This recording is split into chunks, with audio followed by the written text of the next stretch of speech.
कर्म के मटके।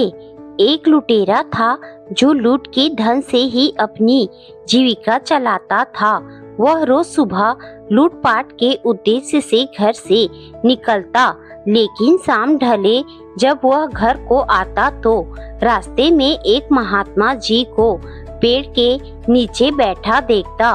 उन महात्मा जी के पास कई लोग अपनी अपनी दुविधा लेकर आते जाते रहते।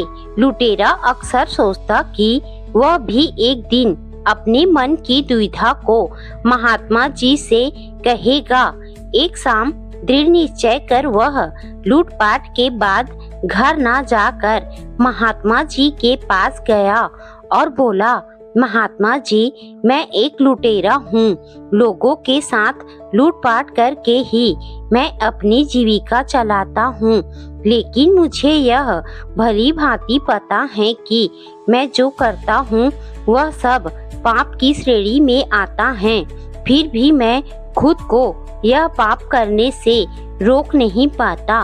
क्या आप कुछ ऐसा चमत्कार कर सकते हैं कि मैं पाप कर्म को छोड़कर पुण्य कर्म करने लग जाऊं और अपनी जीविका हेतु कोई ईमानदारी भरा काम खोज पाऊं?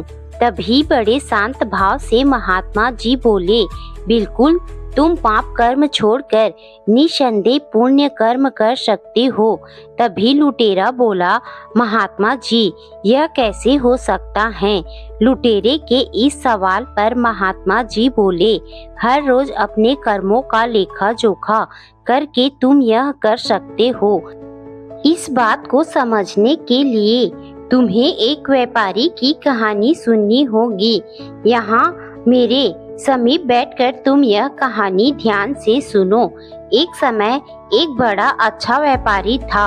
चूंकि व्यापारी का बेईमान होना कोई बड़ी बात नहीं है, इसीलिए कई पीढ़ियों से उसके घर व्यापार और बेईमानी दोनों साथ साथ चल रहे थे। पर वह व्यापारी स्वयं को बेईमानी से दूर रखना चाहता था, लेकिन वह अक्सर सोचता कि जब उसे एक अच्छा व्यापारी होने का गुण विरासत में मिल सकता है तो बेईमान होने का अवगुण भी उसके खून में हो ही सकता है। यही सोचकर उसने अपने घर पर 2 मटके रखे, एक मटका पाप कर्म का और दूसरा मटका पुण्य कर्म का। उसके बाद वह रोज सुबह यही सोचकर उठता कि आज वह जैसा भी कर्म करेगा, शाम को आते ही पूरी ईमानदारी से उस कर्म की पर्ची बनाकर मटके में डाल देगा। पुण्य कर्म को पुण्य कर्म की मटकी में और पाप कर्म को पाप कर्म की मटकी में। ऐसा वह हर रोज करता रहा। कई सालों बाद उसने देखा कि उसके पाप कर्म शून्य थे और पुण्य कर्मों से उसका मटका भर गया था।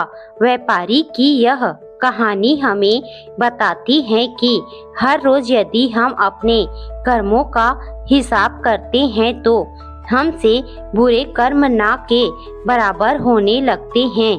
कहानी समाप्त होते ही लुटेरा बोला, मैं भी रोज अपने कर्मों का लेखा जोखा रखना चाहता हूँ, पर मुझसे यह मटके फटके ना रखे जाएंगे, ना ही मैं पर्ची ही लिख पाऊंगा।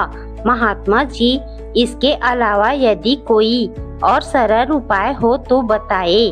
तभी महात्मा जी मुस्कुरा कर बोले, तुम शाम को अपने घर जाते हुए रोज इसी रास्ते से गुजरते हो। कल से तुम घर जाने से पहले मेरे पास आकर पूरी ईमानदारी से अपने दिन भर के कर्मों को लिखवा दिया करो। मैं तुम्हारे कर्मों को लिख कर रखे रहूंगा। लुटेरा उस दिन से हर शाम महात्मा जी के पास जाता और अपने कर्मों को उनके पास लिखवा आता। चूंकि वह हर रोज अपने कर्मों का अवलोकन करता, इसीलिए धीरे धीरे उसके बुरे कर्म कम हो गए और उसके पुण्य कर्म धीरे धीरे बढ़ते गए। यह करते हुए एक दिन ऐसा भी आया जब उसके सारे बुरे कर्म छूट गए और वह ईमानदारी से काम करके अपनी जीविका चलाने लगा।